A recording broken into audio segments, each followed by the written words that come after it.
Secondary activity occurs if a union pressures a neutral third party in order to gain leverage against an employer with whom the union has a labor dispute. NLRA Section 8B.4 prohibits various kinds of secondary activity. Let's consider an example of secondary activity. Suppose an employer provided janitorial services to commercial clients. The employer and the union representing its employees were involved in a wage dispute. The union picketed outside the nearby headquarters of the employer's biggest client, a manufacturer. Union members carried signs and chanted to protest the employer's wage policies.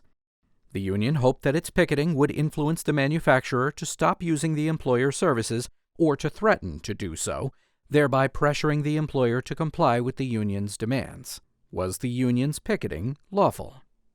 No. In this example, the union's dispute with the employer was the primary dispute. The manufacturer was a neutral third party. The union's picketing of the manufacturer was unlawful secondary activity. Picketing a neutral third party, which might include suppliers, service providers, or customers, is the paradigm of secondary activity. Boycotts are another kind of secondary activity. The NLRA restricts secondary activity primarily to protect neutral third parties from being embroiled in unrelated disputes between the union and the primary employer. Broadly, Section 8B.4 prohibits unions from picketing or otherwise pressuring employers with whom they have no dispute.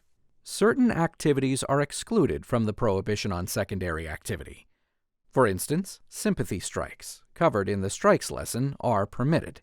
Non-picketing activity that conveys truthful information to the public, such as handbilling, is also allowed. There's more information on this topic in the Consumer Picketing and Handbilling lesson.